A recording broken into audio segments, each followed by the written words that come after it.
السلام علیکم ورحمۃ اللہ وبرکاتہ۔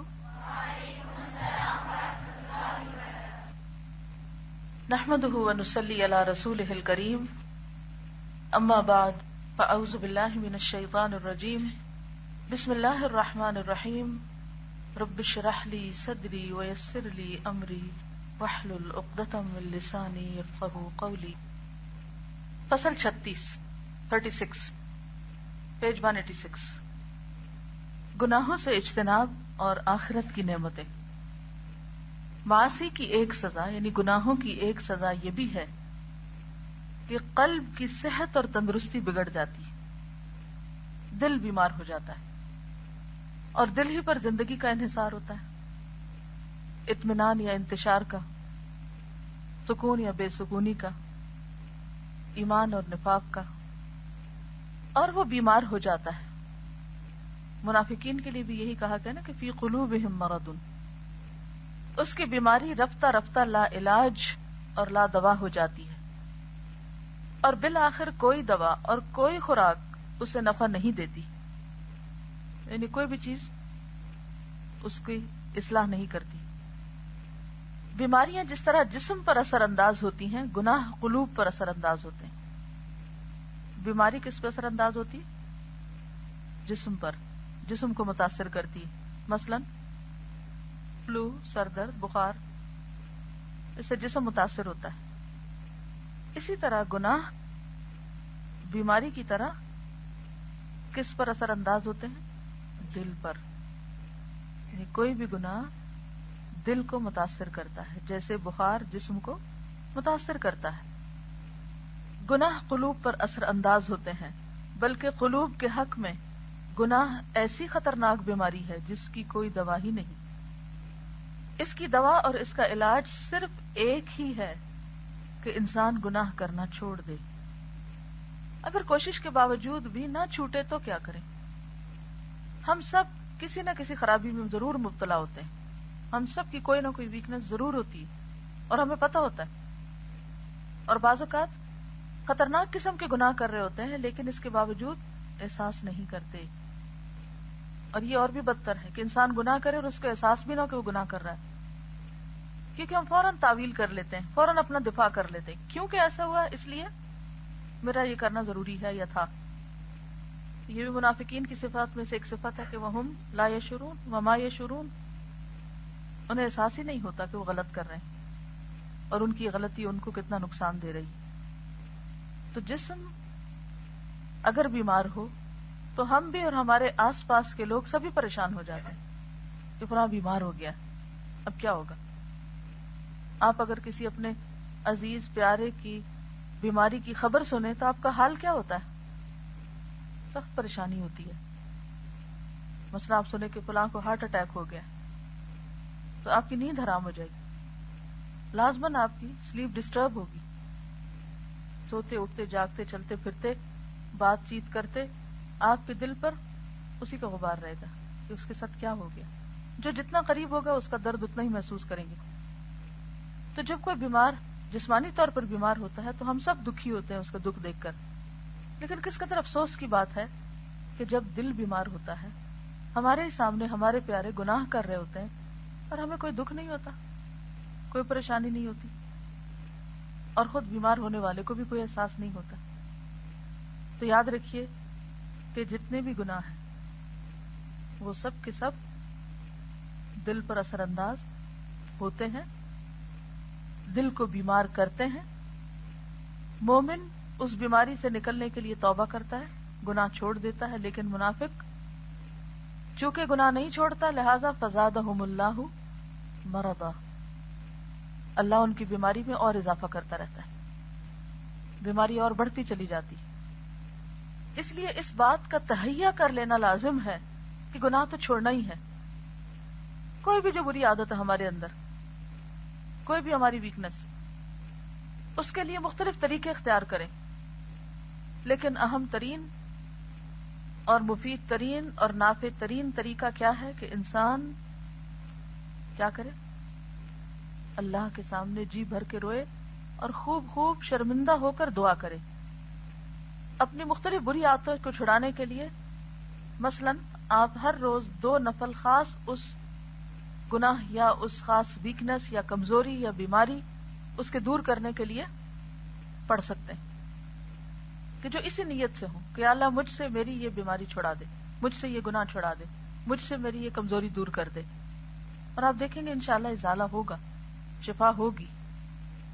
خاص طور پر وہ بیماریاں کہ جن کے بارے میں ہمارے آس پاس کے لوگ نشاندہی کرتے رہتے ہیں، ہمیں بتاتے رہتے ہیں، لیکن ہم ایک کان دھرنے کو تیار نہیں ہوتے، سننے کو تیار نہیں.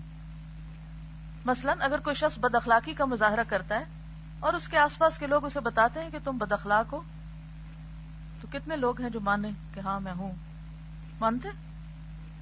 کیونکہ مانتے نہیں لہذا چھوڑتے بھی نہیں. تو پہلی بات ہے ماننا کہ ہاں میرے اندر ہے یہ غلطی، ہے میری یہ کوتاہی. دوسری بات ہے اس کو چھوڑنا، کوشش کرنا، اور ان ساری کوششوں کے ساتھ اور باوجود خاص طور پر اللہ سے مدد مانگنا. قبولیت کے اوقات میں دعا کرنا. مثلا قبولیت کا وہ کون سا وقت ہے جو روز آپ سب کو ملتا ہے؟ کوئی بتائے گا؟ اذان کے بعد کی دعا. کتنے لوگ اس وقت سنجیدہ ہوتے ہیں اور واقعی کچھ مانگتے ہیں؟ بے شمار لوگ اس وقت کو گنوا دیتے ہیں، ضائع کر دیتے ہیں، جو کہ اتنا قیمتی وقت ہوتا ہے کہ ساری دنیا کی دولت دے کے آپ خرید نہیں سکتے. لیکن بہت سے لوگ اس وقت سے غافل ہوتے ہیں. یعنی مجھے ہمیشہ ایسا لگتا ہے جیسے اذان ہوتی، جیسے ایک رحمت کا دروازہ کھلا، کچھ ملنے کے لیے کوئی کھڑکی کھلی اور میں نے اس سے فائدہ نہ اٹھایا اگر میں دعا نہ کروں. کیونکہ ہم ایک لاشعوری کی کیفیت میں، ہمیں پتہ ہی نہیں کہ ایک خزانے کا دروازہ کھلا ہے اور ہمیں کچھ مل سکتا ہے. خصوصی رحمت کا وقت ہے. اسی طرح اور بھی اوقات ہیں، لیکن ہم اس میں اول تو توجہ نہیں کرتے، مانگتے نہیں، اور اگر مانگتے بھی ہیں تو عموماً کیا مانگتے ہیں؟ کوئی وقتی مسئلے جو ہمیں بادر کر رہے ہو، کوئی پریشانی آ گئی ہو، کوئی دنیا کے فائدے کی چند چیزیں، اور بس اپنے لیے تو کم ہی مانگتے ہیں. اور خصوصاً اپنے گناہوں کو چھڑانے کے لیے اور اپنے گناہوں کی اصلاح کے لیے اور نیکی اور ایمان، تقوی اور اخلاق میں مزید ترقی اور اضافے کے لیے کم ہی مانگتے ہیں، کیونکہ شعور نہیں کہ ہم بیمار ہیں. یاد رکھیے ہر انسان کم یا زیادہ کسی نہ کسی بیماری میں ضرور مبتلا ہے. اگر خود کو نہیں پتہ چل رہا تو کسی اور سے پوچھ لیجئے. بعضوں کا جو کچھ ہم نہیں دیکھتے وہ دوسرے دیکھ رہے ہوتے ہیں، لیکن ہمارے ڈر کے مارے بتانے کی جرات بھی نہیں کرتے کیونکہ انہیں اپنی عزت پیاری ہوتی. تو دل کی بیماری کا علاج، اس کی دوا صرف ایک ہے کہ انسان گناہ کرنا چھوڑ دے اور اللہ سے مدد مانگے اس کے لیے. ارباب سیر و سلوک کا اس پر اتفاق ہے کہ قلب اپنے مقصد میں صرف اسی وقت کامیاب ہوتا ہے. سیر کہتے ہیں چلنے کو، اور سلوک بھی سلک یسلک، فسلکی سبل ربک ذللا، چلنے کے لیے لاتا ہے. یعنی جو لوگ اللہ کے راستے پہ چلتے ہیں اور چلنے کی کوشش میں لگے رہتے ہیں اور جن کے اس معاملے میں خصوصی تجربات ہوتے ہیں، ان کا اتفاق ہے اس بات پر کہ قلب یعنی دل اپنے مقصد میں صرف اسی وقت کامیاب ہوتا ہے جب وہ اپنے مولا کو پا جائے، اپنے رب کو پا جائے اور اسے تقرب حاصل ہو جائے. اس سے کم پہ دل کسی چیز پہ راضی نہیں ہوتا اور کوئی چیز اس کو صحت مند نہیں کر سکتی. یہ تقرب اسی وقت حاصل ہوتا ہے جب قلب صحیح و سالم ہو. قلب اسی وقت صحیح و سالم ہوتا ہے جب بیماری دور ہو جائے. بیماری دور ہوگی تو صحت یقینی ہے، اور یہ تب ممکن ہے جب نفسانی خواہشوں کی پیروی چھوڑ دی جائے. کب ممکن ہے؟ جب نفسانی خواہشات کی پیروی چھوڑ دی جائے، ان چیزوں کو چھوڑ دیا جائے جن کے لیے ہمارا نفس واویلا کرتا رہتا ہے، جن کی طلب میں ہمارا نفس لگا رہتا ہے. کیونکہ قلب کی بیماری یہی خواہشات ہیں. خواہشات کی خلاف ورزی قلب کی اصل شفا اور تندرستی ہے. آپ دیکھیں کہ خواہشات میں کچھ خواہشات کھانے پینے سے تعلق رکھتی، کچھ پہننے اوڑھنے سے، کچھ لوگوں کے ساتھ تعلقات سے، کچھ کسی خاص چیز کے حصول سے. تو جب کوئی انسان اپنی خواہش کے اگینسٹ چلنا سیکھ لیتا ہے کہ اے نفس تو یہ مانگتا ہے، میں تجھے کبھی بھی یہ نہیں دوں گا. کچھ لوگوں کو غیبت کرنے کا بڑا شوق ہوتا ہے کہ ہر وقت منفی ذہن سے دوسروں کی برائیاں چنیں اور پھر انہیں ڈسکس کریں. یہ بھی ایک خواہش ہوتی ہے، ایک کریو ہوتا ہے کچھ لوگ. جیسے بھوک لگتی ہے نا تو کچھ کھانا چاہتے ہیں ہم، تو کچھ لوگ مردہ کھانا چاہتے ہیں اس وقت. کچھ لوگوں کو اس چیز کا کریو ہوتا ہے، ان کا دل بھرتا ہی نہیں دن میں جب تک وہ کچھ مردے کھا نہ لیں. کہ غیبت کیا ہے؟ مردہ بھائی کا گوشت کھانا. تو ان کو چین ہی نہیں آتا جب تک وہ یہ نہ کھائیں. ایسا ہوتا ہے نا، کریو ہوتا ہے نا، جیسے کہ آپ سب کچھ پیٹ بھرا ہوا بھی پھر ابھی ایسا لگتا ہے جیسے بھوک لگی ہوئی ہے. تو کچھ لوگوں کو سویٹ کھانے کا ہوتا ہے، جب تک کوئی میٹھا نہ کھا لے انہیں لگتا ہے انہیں کھانا نہیں کھایا.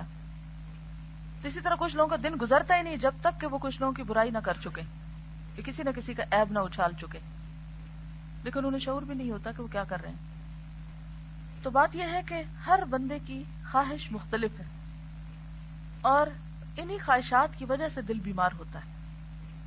اور جب تک ہم خود کو خود نہ سزا دیں، خود کا خود محاسبہ نہ کریں، اور اپنے آپ کو خود نہ روکے کسی چیز سے، یا اس کا فیصلہ نہ کریں کہ نہیں مجھے تو رکنا، مجھے تو چھوڑنی یہ چیز، یہ میرے حق میں نقصان دہ ہے، تو پھر شفا نہیں ہوتی جب تک یہ ہونا. تو کہتے ہیں کہ خواہشات کی خلاف ورزی قلب کی اصل شفا اور تندرستی ہے، لیکن اگر مرض مزمن ہو گیا، یعنی زمانہ گزر گیا، اس پہ کرونک ہو گیا، تو پھر مریض موت کا لقمہ بن جائے گا یا قریب الموت ہو کر رہ جائے گا. خواہشات سے کنارہ کشی کرنے والے کے لیے تو مرنے کے بعد جنت ہی کا ٹھکانہ ہے، لیکن اس کے قالب کو دنیا ہی میں جنت حاصل ہو جاتی ہے. یعنی جو لوگ اپنی خواہشات کے خلاف جاتے ہیں ان کے دلوں کو اتنا چین، اتنی خوشی نصیب ہو جاتی ہے، اتنا اطمینان اندر بھر جاتا ہے کہ یہ لگتا ہے کہ دنیا میں ہی جنت نصیب ہو گئی. ایک خاص قسم کے اطمینان قلب کی کیفیت ہوتی ہے ان پر، پرسکون ہوتے ہیں اندر سے، اوپر خواہ کتنے ہی طوفان اور تلاطم کیوں نہ ہو. جو لذت و سرور کی زندگی اسے حاصل ہوتی ہے بڑی بڑی نعمتوں اور ثروتوں کے مالکوں کو بھی حاصل نہیں ہوتی. اس کی اور دنیا داروں کی لذتوں اور مسرتوں میں اتنا ہی فرق ہوتا ہے جتنا دنیا اور آخرت کی لذتوں اور مسرتوں میں ہے. انہیں یوں لگتا ہے جیسے دنیا میں ہی جنت مل گئی. اس حقیقت کی تصدیق ہر وہ شخص کر سکتا ہے جس نے ان لذتوں کا تجربہ کیا ہو. قرآن حکیم میں ہے ان الابرار لفی نعیم وان الفجار لفی جحیم، اور بے شک بد کردار لوگ دوزخ میں ہوں گے. اسے انسان صرف آخرت کی نعمت اور آخرت ہی کی جہنم میں محصور نہ سمجھے کہ یہ آخرت میں ہوگا صرف، بلکہ یہ انسان کے ہر دور اور ہر سہ، یعنی 3 مقامات، مقام دنیا، مقام آخرت، مقام برزخ کے لیے وارد ہے. یعنی ابرار نعمتوں میں ہیں، نیک لوگ مزوں میں ہیں، دنیا میں بھی، قبر میں بھی، آخرت میں بھی، اور اسی طرح فجار بھی. ان تینوں مقامات میں ابرار نعیم میں ہوں گے اور فجار جہنم میں. نعیم اور سرور تو در حقیقت وہی ہے جو قلب کو حاصل ہو، اور عذاب بھی وہی ہے جو قلب کو محسوس ہو. ظاہر ہے کہ خوف و ہراس، حزن و ملال، ضیق صدر، اعراض عن اللہ اور تعلق غیر اللہ اور اللہ سے کٹ جانے سے زیادہ کون سا عذاب ہو سکتا ہے. یعنی عذاب کی یہ قسمیں کون کون سی؟ خوف، حزن، دل کی تنگی، اللہ سے دوری، غیر اللہ سے تعلق، اور اللہ سے کٹ جانے سے، یعنی اللہ سے دور ہونا، اللہ کے ذکر میں دل نہ لگنا، نیکی کے کام کا کوئی شوق نہ ہونا، نیکی کے کاموں کی طرف رغبت کا نہ ہونا. اس سے زیادہ کون سا عذاب ہو سکتا ہے؟ یہ ضروری ہے کہ ان میں سے ہر وادی ایک جداگانہ شعبہ رکھتی ہے. بندہ اللہ تعالیٰ کے سوا جس چیز سے تعلق اور رشتہ جوڑتا ہے، جس سے بھی محبت اور الفت کا رشتہ قائم کرتا ہے، اس سے اس کو تکلیف پہنچنا لازمی ہے. یعنی یہ ایک مانی ہوئی بات ہے کہ دنیا میں انسان جس کسی سے بھی محبت کرتا ہے اس سے اس کو لازماً تکلیف ہوتی. مثلا بچوں سے آپ محبت کرتے ہیں تو سب سے زیادہ تکلیف بھی کہاں سے ہوتی؟ بچوں سے ہی ہوتی ہے. ایسا نہیں کہ وہ سب سے برے لوگ ہوتے ہیں، ان کی تکلیف ہمیں محسوس اس لیے زیادہ ہوتی کہ ان سے ہم ایکسپیکٹ زیادہ کرتے ہیں. تو جس کسی سے بھی ہم محبت رکھتے ہیں اس سے ہماری ایکسپیکٹیشنز بہت ہوتی ہیں، اور وہ غریب، کمزور، محتاج انسان کہاں تک ایکسپیکٹیشنز یا توقعات پوری کر سکتا ہے. لہذا پھر ہم خود ہی ٹوٹتے ہیں اور بکھرتے ہیں اور روتے ہیں اور دکھ اٹھاتے ہیں. جو آدمی اللہ کے سوا دوسری چیز سے محبت کرتا ہے اسے 3 مرتبہ عذاب اور تکلیف لازمی ہے. سب سے پہلے تحصیل کی تکلیف. تحصیل یعنی حصول، حاصل کرنا، کہ انسان اس تگ و دو میں لگا رہتا ہے یا اس کے انتظار میں رہتا ہے کہ وہ چیز حاصل ہو جائے، وہ چیز اس کو مل جائے، چاہے مال ہو، چاہے کوئی عہدہ ہو، چاہے کوئی دنیاوی لذت کی چیز ہو یا کوئی بھی شوق ہو. تحصیل کے بعد اس کے سلب اور فوت ہونے کے خوف کی تکلیف. مثلاً آپ کو کسی چیز کا بہت شوق تھا، مثال کے طور پر سونے کی ایک خاص رنگ آپ کو بڑی پسند آ گئی کہیں. اب آپ دن رات اس تڑپ میں ہے کہ مجھے ایسی رنگ لینی ہے اور مل جائے. اب آپ کمیٹیاں ڈالنا شروع کرتے ہیں، بڑے پاپڑ بیل کے آپ خریدتے ہیں اس کو اور پہن کے خوش ہوتے ہیں. لیکن خوشی کے ساتھ ہی ایک غم چلا آتا ہے، کیا؟ گم نہ ہو جائے. اور کئی دفعہ وہی چیز زیادہ گم ہوتی ہے جو ہمیں زیادہ پسند ہوتی ہے. اور وہ تکلیف مزید جو اس کے تحصیل تحفظ میں ہے، یعنی حفاظت کرنے کی تکلیف اس کی کہ کوئی اور نہ لے جائے یا مانگ نہ لے، اور مخالف اسباب کے مقابلے اور توڑ میں ہوتی ہے. یعنی اس چیز کے جو مخالف، آپ دیکھیں کہ اگر آپ گھر میں بیٹھے ہوئے نا آرام سے، کوئی آپ کا مخالف نہیں ہوگا الا کہ گھر کے اندر کے لوگ، یعنی مخالفت کم ہوگی. جو ہی آپ گھر سے باہر نکلیں گے، جتنے لوگوں سے ملیں گے، جتنا آپ کا دائرہ کار وسیع ہوگا، اتنی مخالفتیں زیادہ ہوں گی. ہماری ایک اسٹوڈنٹ ہے تو انہوں نے کہا کہ مجھے بہت شوق ہے کہ میں کوئی دین کا بہت اچھا سا کام کروں، کیونکہ میری تسلی نہیں ہوتی، میں کچھ کرنا چاہتی ہوں، ہر وقت کی طرف کچھ کرنا چاہتی ہوں. بھی کرو. بہت سے آئیڈیاز بنائے، بہت سی کوششیں کی. اس نے گھر میں ایک کلاس شروع کی اور اگلے پچھلے جاننے والے بہت سے لوگوں کو انوائٹ کیا، بہت سے لوگوں کو بلایا، بہت لوگ آئے. ان کی ایک آئیڈیل کلاس بھی ہو گئی جس طرح وہ اس کو کنڈکٹ کرنا چاہتی تھی کہ میں پہلے یہ لگاؤں گی. انہوں نے مختلف طرح کی چیزیں انٹرنیٹ سے کلیکٹ کی، ایسا سما بناؤں گی، ایسا ماحول بناؤں گی، ایسا کروں گی، ویسا کروں گی. بہت، یعنی کہ جو ان کے مائنڈ میں تھا نا، جو وہ دوسری جگہوں پہ جا کر اٹھتی رہتی تھی کہ یہاں یہ نہیں ہوتا، یہاں فلاں یہ خرابی کرتا، فلاں یہ کرتا، فلاں طرح طرح کے نقص، ان سب نقص سے پاک کلاس تیار. لیکن پہلی کلاس میں جتنی باتیں ان کو سننا پڑی. کسی نے اعتراض کیا کہ چائے کا انتظام نہیں تھا، کسی نے کوئی اور اعتراض کیا. جو میں لوگوں کی باتیں نیگیٹو قسم کی دہرانا نہیں چاہتی، ان ساری چیزوں نے مل کر ان کو بیمار کر دیا. دنیا میں کوئی چیز آئیڈیل ہو ہی نہیں سکتی. اب وہ جو مخالفتوں کا دائرہ تھا وہ کہاں تک چلا گیا؟ یعنی ہر قسم کے لوگوں نے کچھ نہ کچھ اس میں ضرور کمنٹ دیا. اب وہ پھیل گیا. تو بات یہ ہے کہ انسان جتنا زیادہ پھیلتا جاتا ہے، یا جتنی زیادہ اس کی مطلوب چیزیں حاصل ہوتی جاتی ہیں، اتنی زیادہ اس کی خواہشات پوری بھی ہوتی جاتی ہیں. تو کیا ہوتا ہے؟ اتنی ہی مخالفتیں، مخالف اسباب بھی انسان کو پیش آتے ہیں. اسی لیے کہتے ہیں نا کہ یہ تو چلتی ہے تجھے اونچا اڑانے کے لیے، تندی باد مخالف. تندی باد مخالف کس کو پیش آتی ہے؟ کمرے میں بیٹھ رہنے والے کو نہیں، باہر نکلنے والے کو، اڑنے والے کو. تو دنیا میں کوئی بھی چیز جو آپ کی آئیڈیل ہو، چاہے وہ کوئی مٹیریل چیز ہو، چاہے وہ آپ کا کوئی پسندیدہ کام ہو، پسندیدہ کھانا ہو، کچھ بھی ہو. آپ دیکھیں کہ پسندیدہ کھانوں میں کیا ہوتا ہے، وہ ہم ضرورت سے زائد ضرور کھا لیتے. ہو سکتا ہی نہیں کہ کوئی چیز آپ کو بہت پسند آئے اور پھر آپ اس کو صرف ایک بار لیں اور وہاں اپنے نفس کو کنٹرول کر لیں کہ نو مور. اب کیا ہوتا ہے جب آپ اوور ایٹنگ کرتے ہیں تو بات کا سکون برقرار رہتا ہے؟ نہیں. ایک بات جو میں نے سیکھی اور بہت دیر سے سیکھی کہ میرے پاس 2 چوائسز تھی. ایک چوائس یہ تھی کہ میں مزے مزے کے کھانے کھاؤں اور اس کے بعد طبیعت خراب رہے، اور دوسری یہ تھی کہ سادہ کھانا کھاؤں اور اس کے بعد کا وقت خوب انجوائے کروں، جسمانی اور ذہنی طور پر خوب الرٹ رہوں. عموماً ہماری چوائس کیا ہوتی؟ پہلی چوائس ہوتی کہ اب انسان یہ تو نہیں کہ کچھ نہ کھائے اور بے مزہ ہی کھانا کھائے. ہم پہلی چوائس لے لیتے ہیں لیکن اس کے بعد کے جو نتائج ہوتے ہیں وہ تکلیف دہ ہوتے ہیں.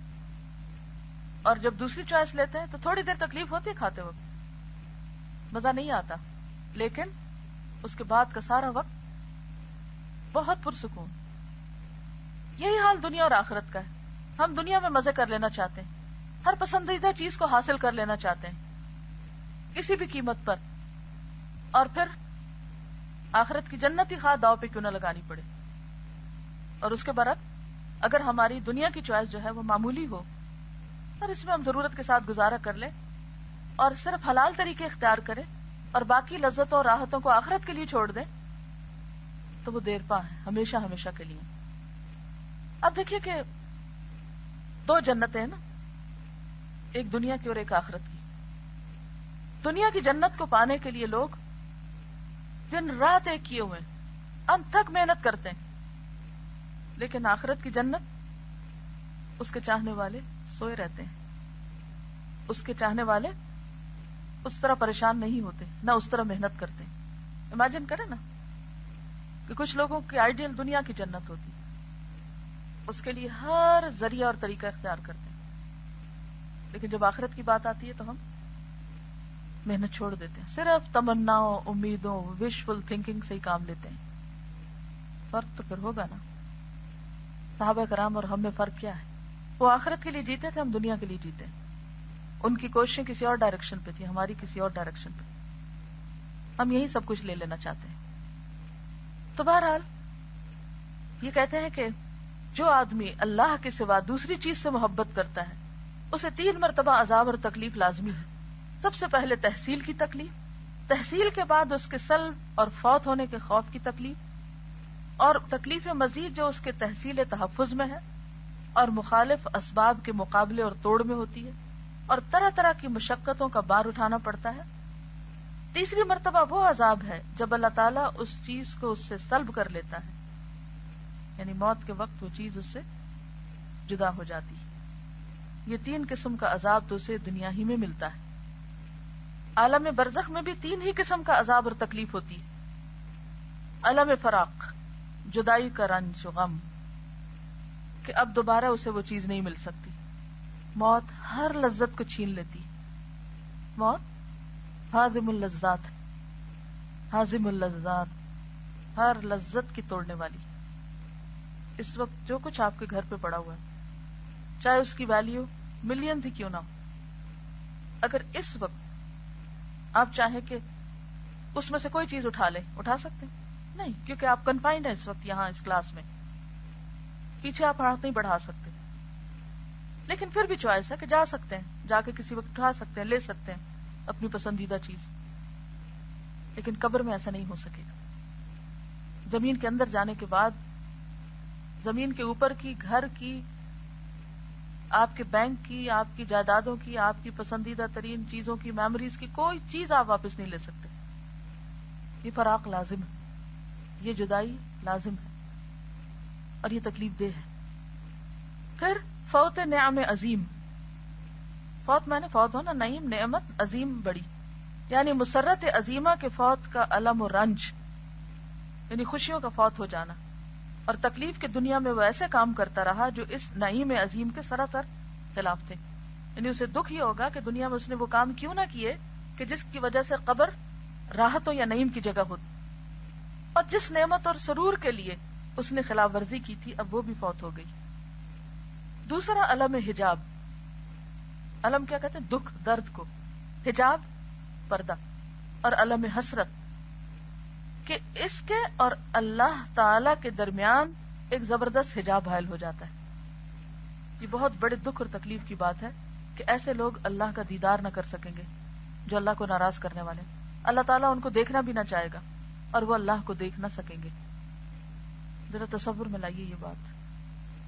اور ایسا حجاب جس کے تصور سے بھی دل کے ٹکڑے ہو جاتے ہیں, یعنی انسان کے لیے قابل برداشت ہی نہیں, لیکن ظاہر ہے اس انسان کے لیے جس کے دل میں کچھ نہ کچھ اللہ کی محبت ہو. یہ غم اور ہم, حسرت و حزن, رنج و علم ان لوگوں کے اندر وہ کام کرتے ہیں جو جسم انسانی کے اندر جراثیم اور کیڑے کیا کرتے ہیں. جسم کے جراثیم کے کام کا خاتمہ بھی ہو جاتا ہے, لیکن ان ہموم و غموم کا کام تو ہمیشہ کے لیے جاری رہتا ہے تاکہ قیامت کے دن اللہ تعالیٰ انہیں دوبارہ زندہ کرے گا. تیسرا علم عذاب قیامت کے دن کا عذاب ہے. پہلا کیا ہے؟ علم فراق, دوسرا حجاب, تیسرا عذاب. جب لوگ دوبارہ زندہ کیے جائیں گے اس دن کا عذاب اللہ کی پناہ بڑا ہی سخت, بڑا ہی خطرناک اور بڑا ہی دردناک ہوگا. بھلا کہاں یہ عذاب اور کہاں وہ نعمتیں اور مسرتیں.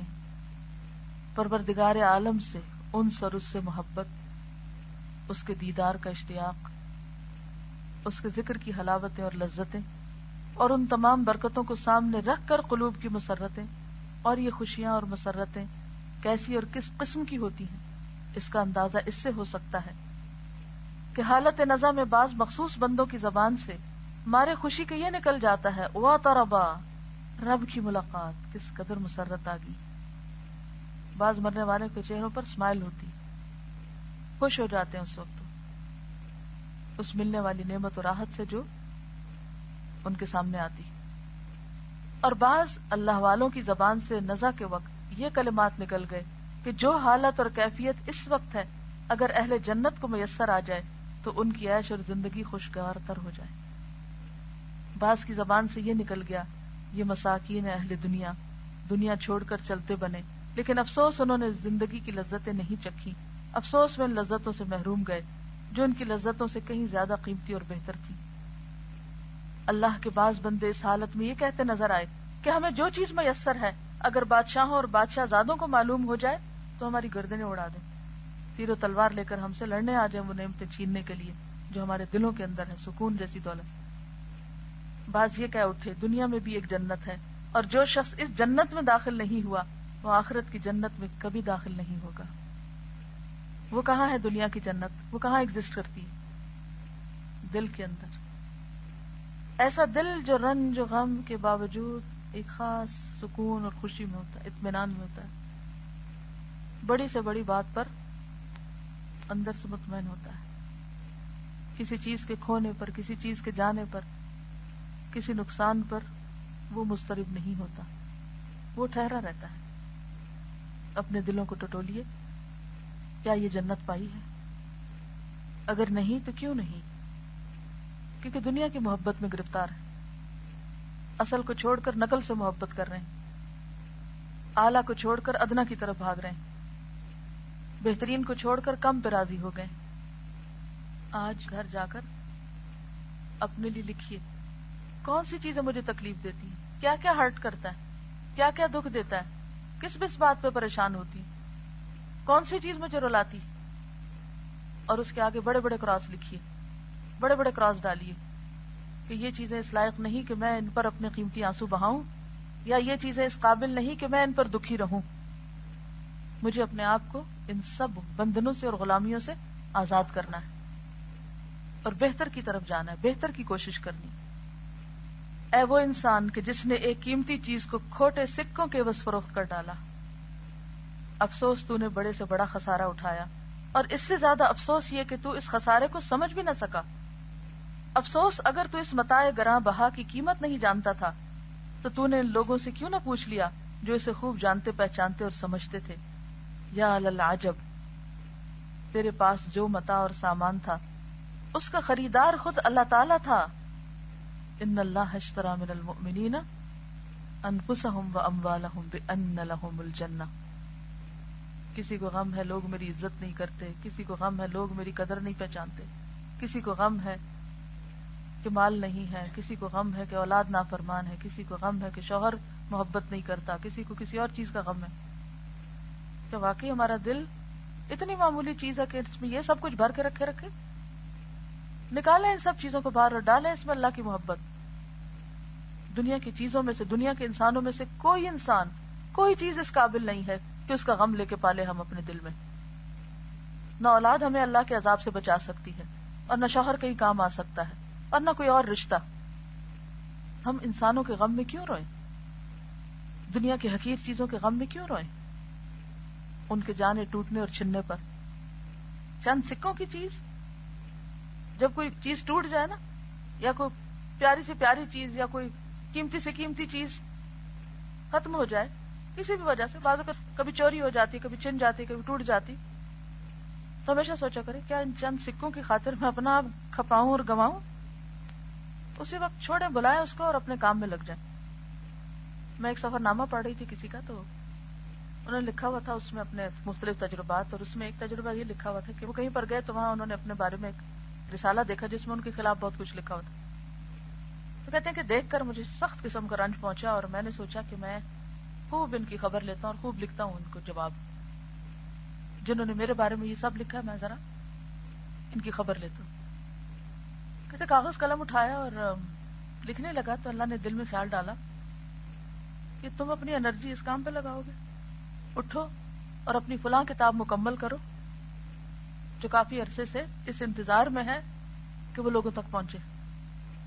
کہتے وہ جتنی انرجی اس غم غصے کی وجہ سے میرے اندر آئی تھی, میں نے یہ کاغذ رکھے اور وہ کاغذ نکالے اور میں نے اس کو لکھنا شروع کر دیا اور اس کام کو مکمل کیا.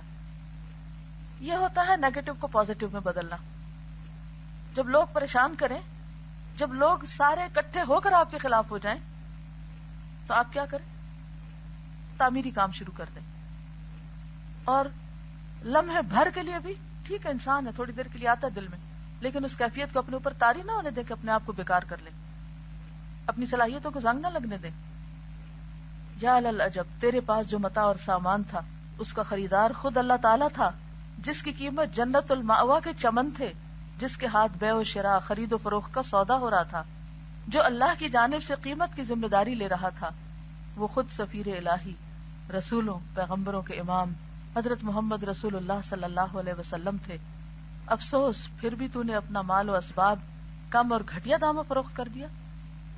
کیا ہی خوب کہا گیا, اذا کان ھذا فعل عبد بنفسه فمن ذا له من بعد ذلك یکرم. جب بندہ خود اپنی جان کے ساتھ یہ سلوک کر رہا ہے تو پھر کون ہے جو ایسا کرنے کے بعد اس کی تکریم کرے گا. کس قدر خوبصورت بات ہے. اگر آپ نے اپنی ویلیو خود نہیں پہچانی, اپنی عزت خود نہیں کی, اور انسانوں کے غم میں روتے رہے اور چیزوں کے جانے کے غم میں روتے رہے, کوئی اور آپ کی عزت نہیں کرے گا, کوئی آپ کی ویلیو نہیں پہچانے گا. آپ کی ویلیو اور آپ کی قیمت کس چیز میں ہے کہ آپ کو اللہ نے جو کچھ دیا ہے, جو صلاحیتیں دی ہیں, ان کو بہترین اعلیٰ ترین مقاصد میں استعمال کر دیں, اور مخالفتوں کے باوجود اس کام کو سلیکٹ کریں جو آپ کی آخرت میں سب سے زیادہ نفع مند ہونے والا ہے.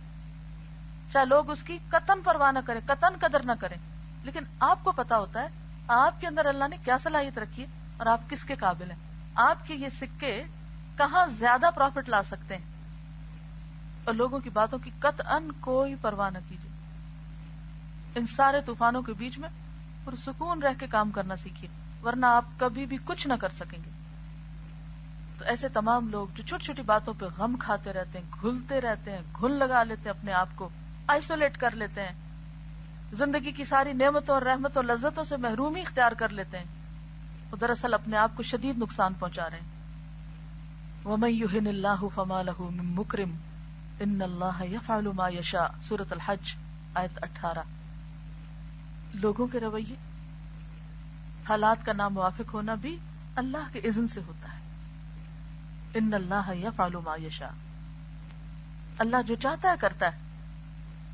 لہذا کچھ بھی جو ہماری زندگی میں ہمیں بادر کر رہا ہے وہ اللہ کے اذن سے ہے, اسے ایکسپٹ کیجئے, لیکن اس پر اپنے آپ کو قربان نہ کیجئے. اپنے آپ کو قربان کیجئے اعلیٰ مقاصد کے لیے. مجھے اللہ نے یہ سب کچھ گنوانے کے لیے نہیں دیا کہ میں چھوٹی چھوٹی حقیر چیزوں کے غم میں روتی رہوں. مجھے اللہ نے یہ سب کچھ دیا ہے کچھ کرنے کے لیے, اور مجھے وہ کرنا ہے. جب آپ انشاءاللہ ارادہ کر لیں گے اور اللہ سے مدد مانگیں گے تو پھر کوئی آپ کو ہرا نہیں سکتا, نہ کوئی حاسد نہ کوئی دشمن. اپنی قدر خود پہچانیں, اپنے آپ کو ویلیو کریں, اور جسے اللہ ذلیل کرے اسے کوئی عزت دینے والا نہیں. اللہ جو چاہتا ہے سو کرتا ہے. وآخر دعوانا ان الحمد للہ رب العالمین. سبحانک اللہم و بحمدک نشہد ان لا الہ الا انت نستغفرک و نتوب الیک. السلام علیکم ورحمۃ اللہ وبرکاتہ.